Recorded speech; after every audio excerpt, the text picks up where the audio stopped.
people from the GINA and so and they indicated to me that some of the opposition MPs who were passing down Brick Dam during, they were showing victory sign.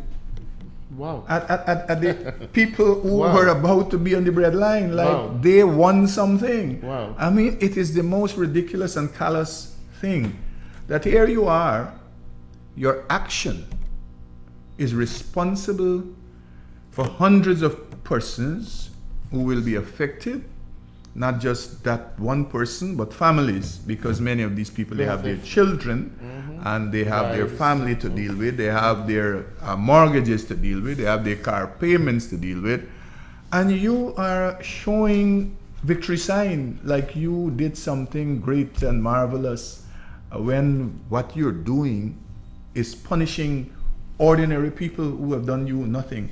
And the irony in all of this is that some of the people who you are attempting to put on the breadline and send home, they voted for you to be in the parliament. That's right. I mean, that's right. That's an important point. But let me say it too. Let me say this whole question about the cuts that they claim, for example, this is about being transparent and accountable, that these cuts have something to do. That's the lie that they have out there. Somehow it is related to ensuring transparency and accountability. I don't get that one at all.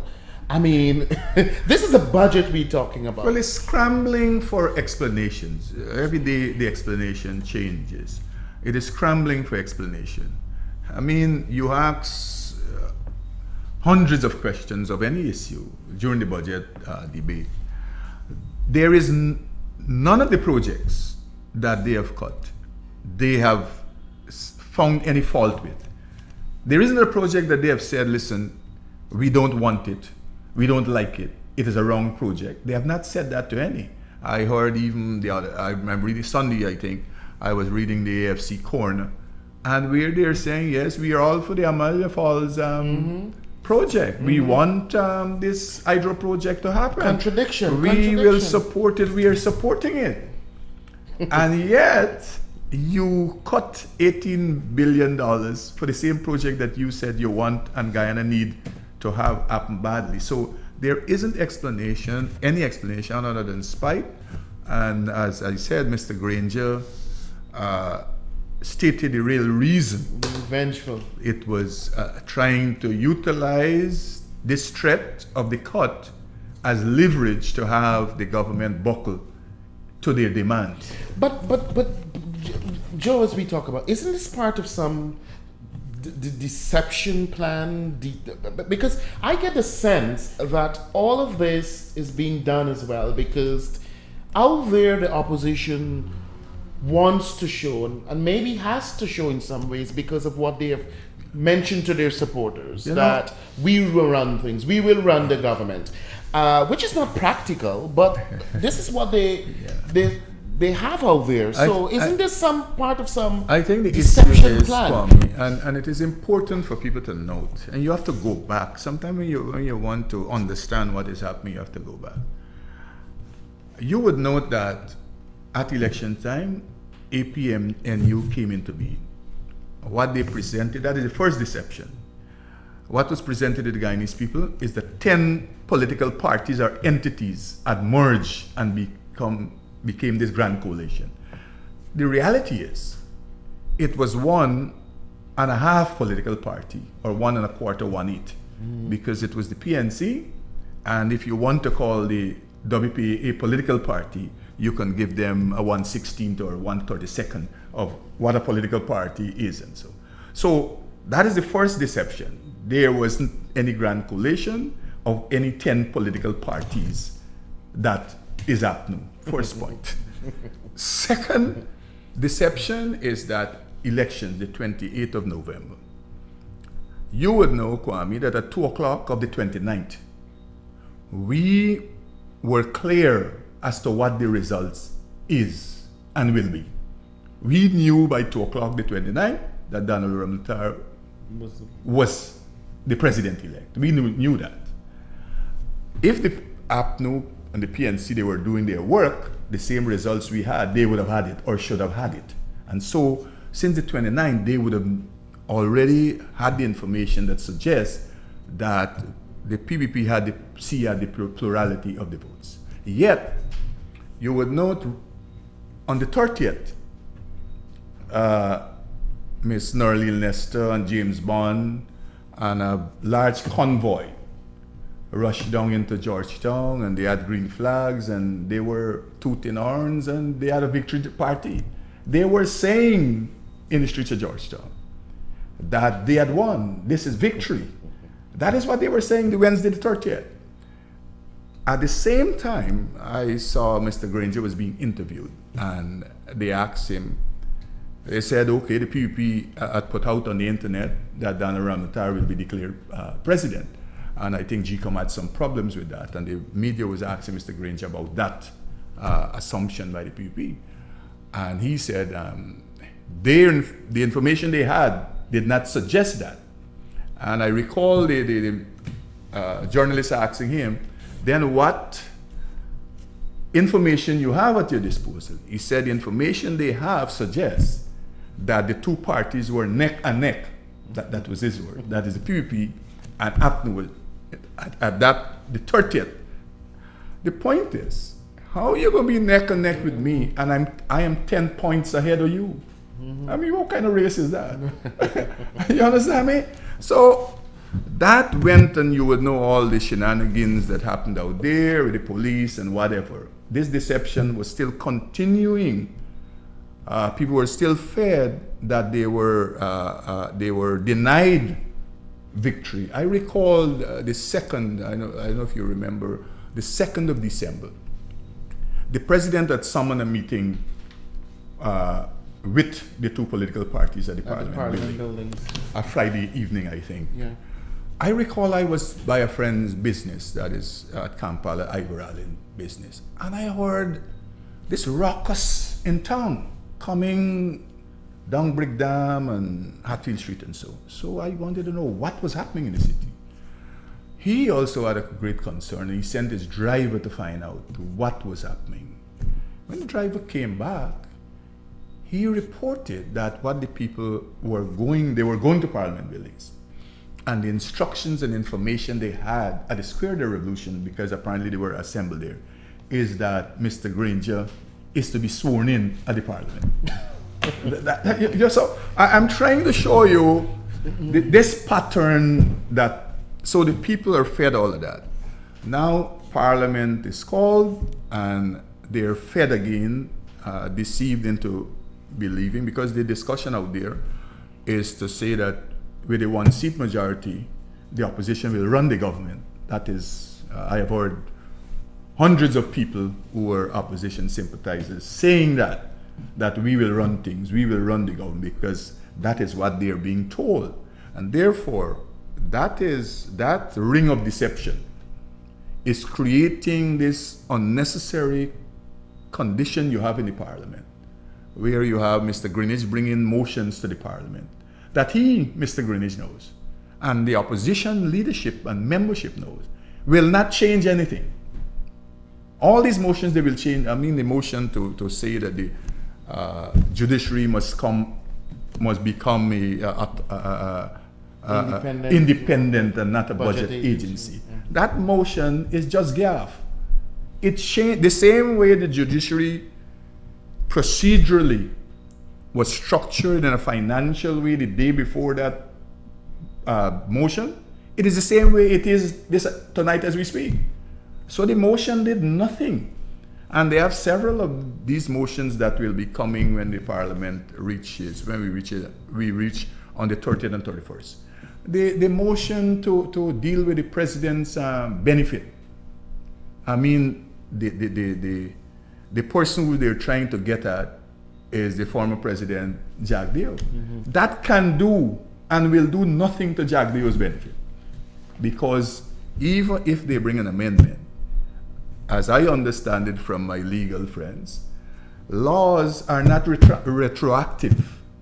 You couldn't go back in time. Okay. The law can only deal with from here and forward. Effect, yes. It can only take. So this deception, and it is coming primarily from Mr. Ramjatan, because when he is the one who really speaks more than anyone on this matter, and Mr. Greenwich. They give the impression to the unsuspecting and gullible citizens. That's the trouble, you know, and Joe, I have a real problem with this. I have a real problem because here it is, the opportunity that they have to educate young people and to tell them the truth so that they will learn and they will know what, for example, just as you mentioned the emotions and how it could happen and not, because this matters for their future as well. It would appear as though that the deception is relevant for, or is necessary for the opposition so that they're able to control people's mind. Because if people know the truth, then they would turn away from them. So they have to keep them under this deceptive kind of environment so that they can control. So and it's a dangerous thing because for me, people have expectations, Kwame, that don't exist in reality. That's right. What this is doing, because you have this big lie out there that we can do something with Jack Dio pension. Yeah. That is what it is. It's a big lie. That's it. We'll Joe Hamilton in discussion with us this evening. We're talking about the AFC APNU deception, the politics of deception. Of course, we've given you highlights on the budget cuts and its impact and its continued impact. I'm sure that you by now have been able to grasp a lot of what we've been talking about.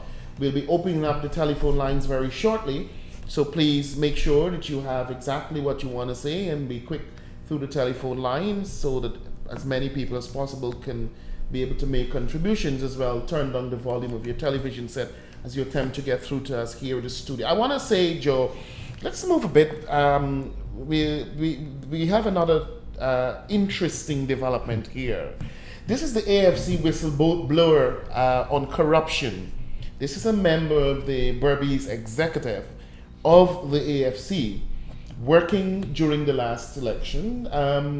From all information I have, a very decent gentleman, and being able to bring to the public's attention revelations about misappropriation, financial misappropriation, meaning funds that were there for the elections were stolen and taken away.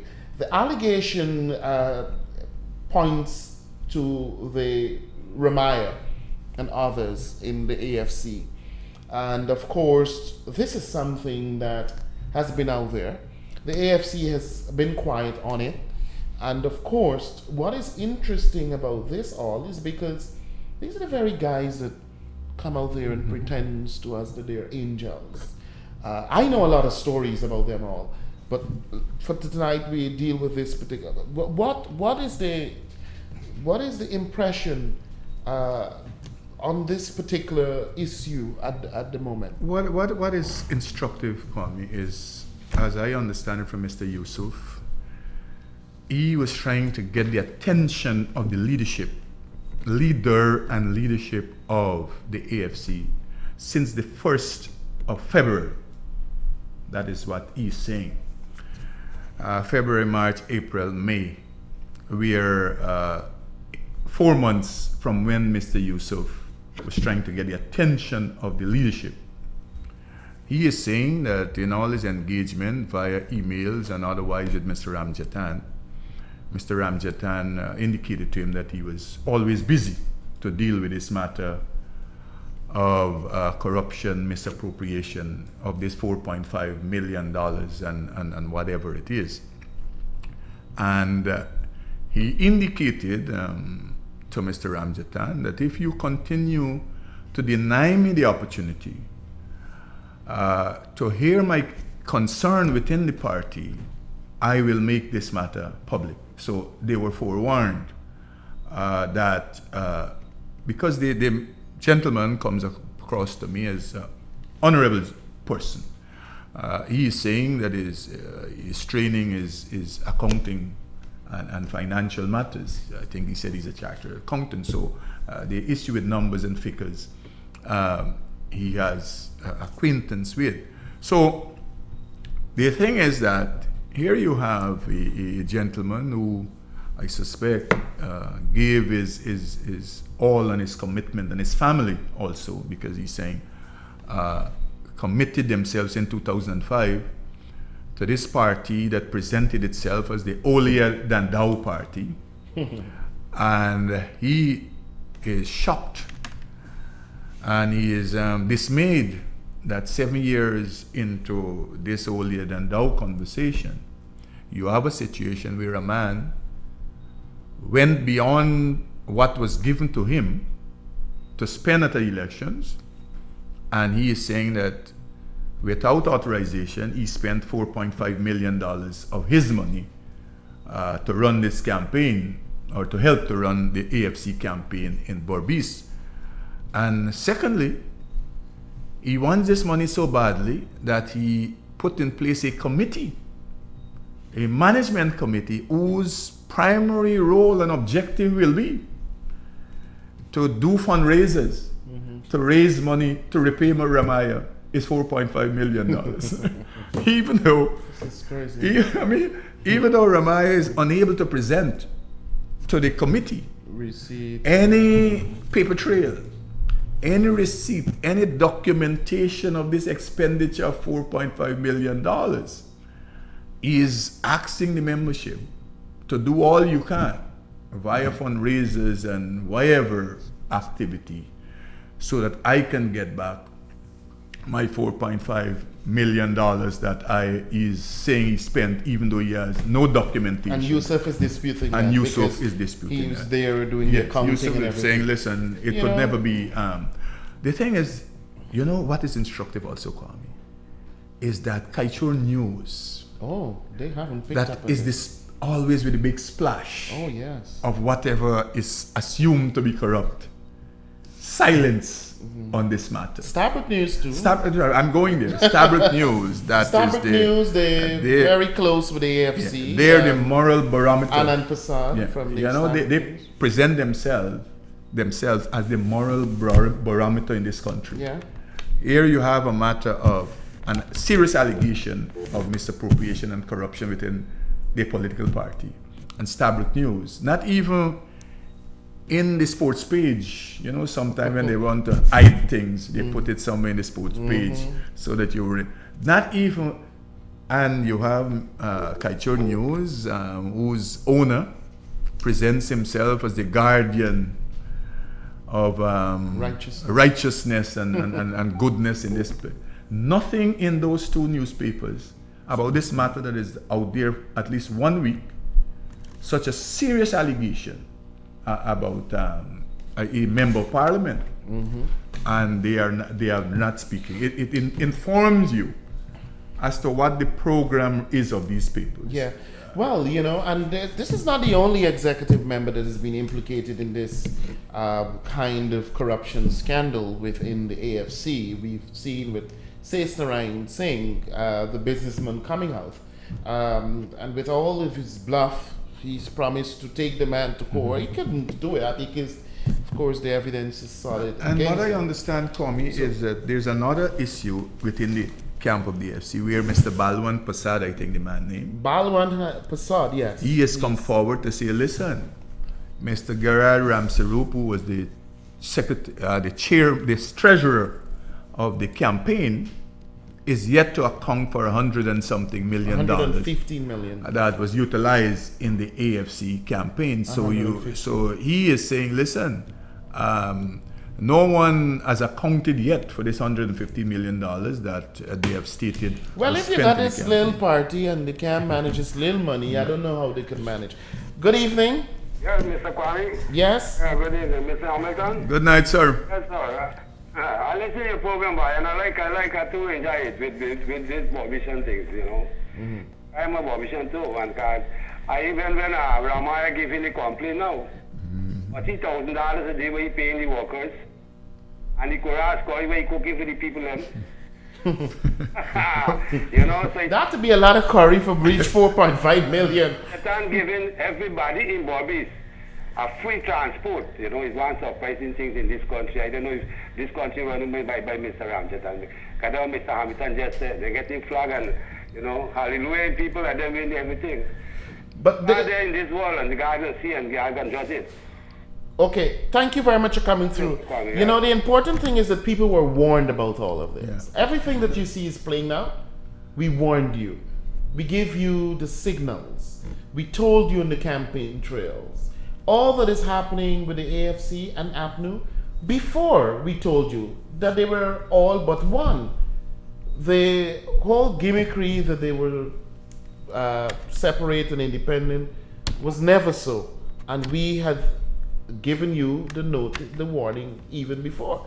So, I mean, there are many people, every day I have mails coming through my email, text messages, and people will give their regret for having gone the way of the opposition.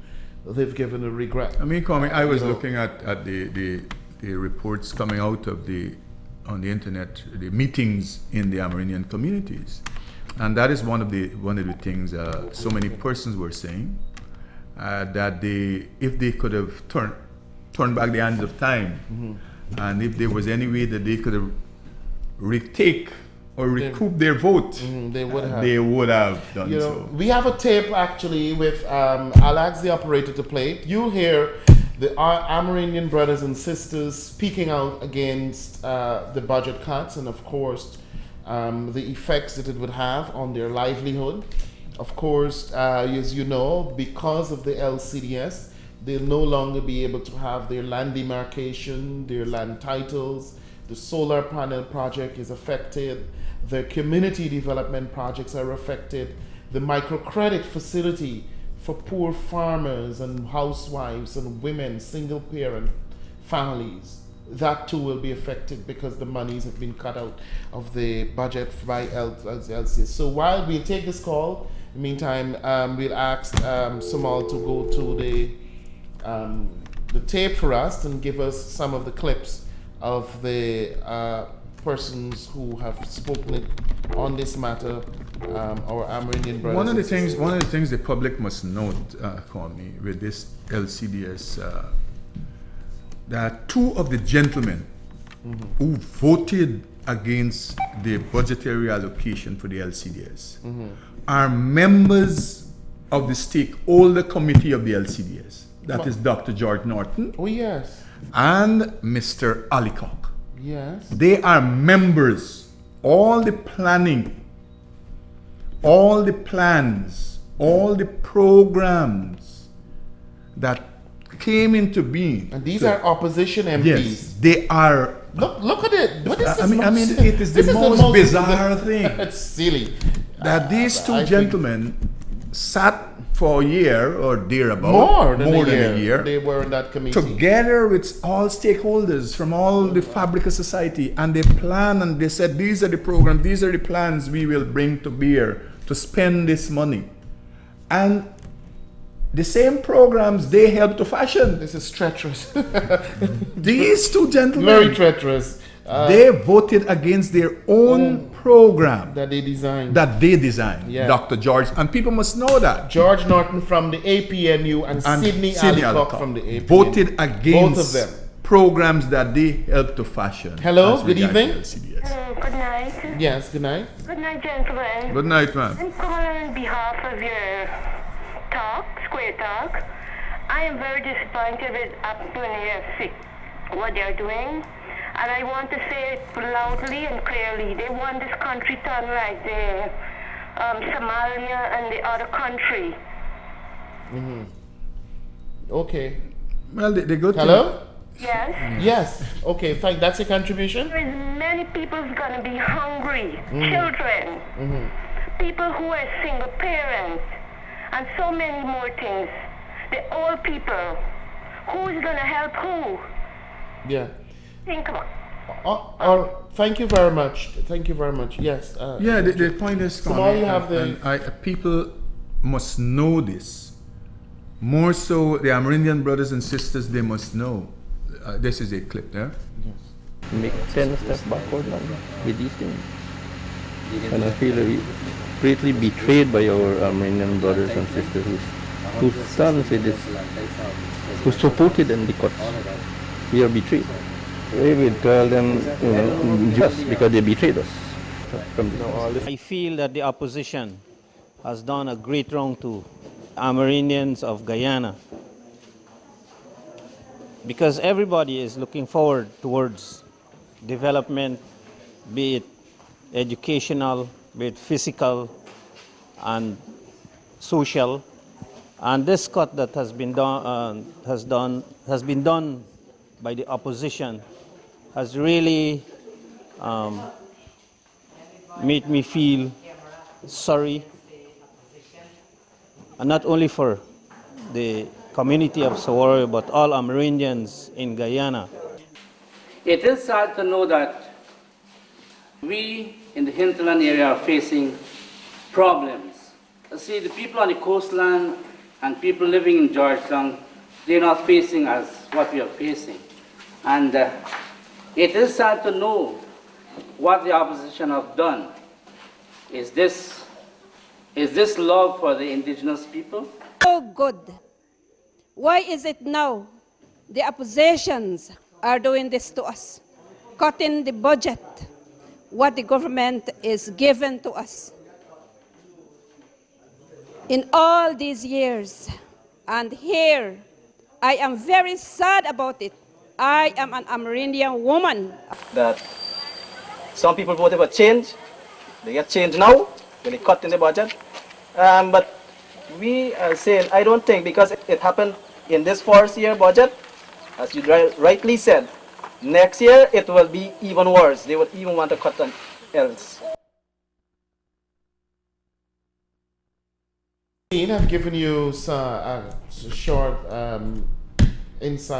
preview of what the Amerindian brothers and sisters had to say on the national budget cuts by the opposition. And of course, we have been hearing all about this, and we are familiar. We've seen the public servants taking to the streets, the staff of GINA, we've seen NCN, we've seen other the ERC. Imagine that. Cutting a program that is geared to bring racial harmony and unity in this country. The opposition goes after that. But of course, that is for another... the Elections Commission. The Elections Commission. And Ramjatan reasoning. I don't know, these guys don't really understand what they say when they speak. Ramjatan reasoning for cutting the Elections Commission money by $500 million is that he don't want them to be in a position where they can call a snap election. Yes. Because he, Ramjatan, and the AFC don't have money to fight the elections. Yes. So the Elections Commission, a statutory entity, must suffer because of Ramjatan not having money to fight the elections, and because his suspicion is that if the Elections Commission is able to oil all the wheels, they will be or can be in a position to call a snap election. So he wants to ensure that they are on just one leg. So he determined that, listen, we will cut off 500 and some. But deception there again, because if a snap election is called, there's nothing Ramjatan can do about having that money go towards the Elections Commission anyway. The Minister of Finance would have to find the money. That's your point. From the contingency measures. So it's misinformation again and deception. Hello, good evening. Hello, good evening. Yes, go ahead. 2 questions, please. On the issue of the misappropriation of funds, number one, was that funds paid? Because according to information on the newscast, there were no proper documentation of the claims of those funds. So I want to know if those funds were paid. If those funds were paid, well then there were irregularities. That's my opinion. Okay. Secondly, could you shed some light on the NICIL scenario? I have watched the Sunday broadcast where Mr. Bassington was interviewed, but the opposition has been making a different claim. So we're suspended in here. We don't know who has claims on what. NICIL is claiming that they are a private entity. Government has nothing to do with their funds. And the opposition parties are claiming that NICIL funds should be consolidated into the consolidated fund. Okay, Okay. We're kind of suspended. All right, we will explain that for you because this is the confusion they want to permeate. you know? Okay, caller. Let me say this: that NICIL, if you look at Gaisuco, is a government corporation with its own board, its own management structure. NICIL is a corporation that comes under the the Companies Act. So it's a company, a government company.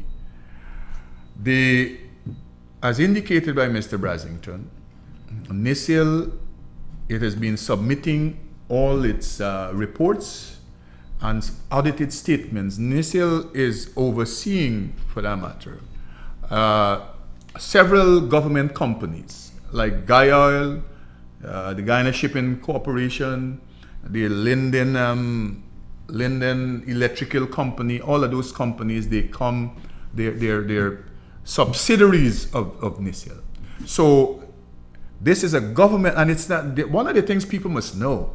NICIL is not a creation of the PPP. NICIL is a creation Of the PNC. of the PNC under the hand of Mr. Kyle Greenidge. That is one of the things I think they're deceiving people to believe that NICIL just arrived. NICIL, the PPP came into office and reached NICIL. Yes. And so that is the first point that must be noted. The second point, Mr. Ramjatan is erroneously suggesting to people that NICIL should be treated like a budget agency. When it is a corporation, it is that comes under the Companies Act. And therefore it's a difference. A corporation is different to a ministry, even though they are government entities. So NICIL is not a private entity. NICIL is a government company with its own structure. NICIL, when NICIL makes money, what they call dividends, those dividends, they transfer into the consolidated fund. But as a company, they have to have money to run their company, to invest, to carry on their affairs. Mr. Ramjatan is trying to suggest, if we're to do what Mr. Ramjatan is suggesting, NICIL would have to be dissolved. It cannot function the way it is under the Companies Act and dump all its money into the consolidated fund. So that is the deception that is out there. First, I'm making the point. The deception is that apparently NICIL is a creation of Jagdeo and the PPP. That is not so. NICIL is a creation of the PNC when Mr. Kyle Greenidge was finance minister. What they sought to do is to have a company that would have been responsible for all the divestment of government assets. That is how NICIL came into being. That is how. And that is what has continued. So it is not a private company. It is a government corporation or company that has its own board, does its own business, does its own investment, but money that is made on the investment, those monies are transferred into the fund. And importantly, for the whole issue of accountability and transparency, NICIL advertised all of its transactions, and it is subsequently contained in its audited report that is submitted to the National Assembly. Which is submitted to the National Assembly. What is the problem? And Mr. You see, these guys would like confusion to ring around us, to fly around us, because this is probably their nature. No, and the point is, Mr. Ramjatan is being mischievous, because a lot of the information that he goes out in the public and scream that is not available, they're there in the financial statements before him in the parliament. Right there. I have in my office, there are several audited financial statements coming from NICIL. The same Mr. Ramjatan, he has them also. But he gives the impression that they have no information. This information is hidden somewhere, even though the information is with him. So it is an issue that he wants to keep alive. Mr. Brasington has called him out. He has said, For a listen, public debate. I am willing to debate you publicly. Name the place. And I think Ramjatan should take up that Yes, offer. if You he ought re- to take up the if challenge. he's really concerned. Prove yourself as being Right. credible. So it's take like- up the offer. It's either Prove put, yourself put as up, being they say, credible. or shut up. Yes. If you fail to Good night. if you fail to Just a minute, take hold, on Mr. Brasington, we don't want you to speak anymore about this matter. Mr. Brasington says he's prepared and ready. You name the moderator, you name the place, and he will come and debate and answer any question that Mr. Ramjatan has as regard this matter. The issue about the AFC conundrum, as I understand it, Mr. Ramana is saying he spent $4.5 million of his own money, and he's seeking to get the money via fundraising activities, and so he hasn't been repaid. And the contention from Mr. Yusuf is that he should not be repaid because he has no documents And there's no evidence that or he's... evidence that he's expended $4.5 All right, good million. evening. Hi, good evening. Yes. Moses, I'm about to talking about, I think, what PPP government. He was in PPP government for so much of years. I didn't know PPP government was a thief. The only thing that makes Moses Nagamutu so bitter is because he wasn't chosen to be presidential candidate. His only ambition is to be president. At least I think he will advance to at least being a presidential candidate of the AFC. His entire passion, and when someone cannot be part of a team player, and shared responsibilities, and understand that we all have different roles and not everyone can be a president, then that's a dangerous person you need to be aware of. This only passion is to be president. And it beats me about what is so, well, I mean, being president is an ambitious thing, of course, and there is some pride and so, but why is it all the other PPP members haven't departed because they haven't become president? They haven't had the opportunity of being president. So this is a dangerous man. This is a dangerous man. But one of the altogether. things, though, for me with Moses is that what the information that Thank you, my friend. the information that Listen, and carefully, what the only thing about I look at the PPP government, the house lot that they're giving away, they give it to rich people. And then the rich people here build a house for it, or the poor people build a house. Okay, that's enough. Listen, I don't doubt you may have a few cases like that, and let me tell you how it comes about. When people lie on the information form, if you have information of anyone collecting house lot that should not have a house lot, please call me after the program. No, I know plenty, say. Call me after the program. I'm waiting for you. I have your number here. Thank you. one of the information coming out of Mr. Brasington is, I mean, people, I was taken aback that one of the legal advisors, a person who had made money, Nagamutu made but 50 million or thereabout. working for and with NICIL. That's right. I mean, how can? This is an ethical issue. This comes back to an ethical issue. It's what is referred to as ethical violation. Yeah. You represent a company as a legal representative, and then You come out and You come utilize information gathered during the process of working for the entity to utilize this to attack is the Moses entity. Nagamutu. I mean, Joe, I've known him longer than you do. Also, our good friend, Mr. Christopher Ram, Well, I another person who worked for and on behalf of NICIL. Well, the information I have that about Christopher Ram, a man who would have failed, this is the allegation, that he failed his law course twice. So I don't think that anybody who failed the law course twice and eventually make it could be anybody that could give us proper representation. But if Mr. Right? Brasington didn't speak, you would not have known that these gentlemen who are up in arms against NICIL, Yeah. they made money working with the same company. I mean, at that time, you didn't know this was such a terrible place to work when you were making the millions. That's right. Good evening. Yes, Kwame, good evening. Yes. I am not agreeing with that portion that talk about the PPP government. PPP government done a lot in this country. A lot. Look how many of them get out the job now. You see, they didn't give the PPP the vote, and now they have to feel the consequences. So I am not agreeing with that. Okay. All right. Thank you for coming through. All right. So yes, we have another caller here. Good evening. Hello? Yes. Good night to you. Hello? Yes. Hello? Yes. Yes, good night. Good night. Let me say this. Hello? Yes, Yes. we're hearing you. Yes. Mr. Granger is deception from day one. Mm-hmm. Mr. Granger had claimed if he had become the presidential candidate for APNU, he's going to have a woman as his prime minister. Mm-hmm. This is deception number one. Mm-hmm.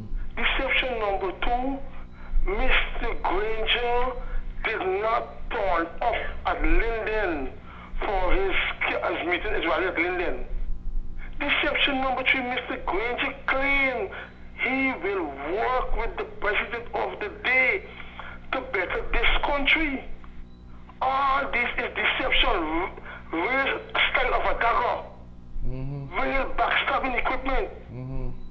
How could we move forward with these people? Look all these nice talk Mr. Granger had. This is what he wants to do, and this is what he wants to see the country do. And then he's going to get together with a person who got no vision. All the thinking is about power.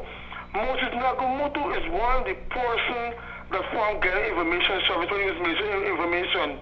The same eventually becoming Gino. And he voted for put 38 young people on the road without jobs. But because these are the people we have to be afraid of.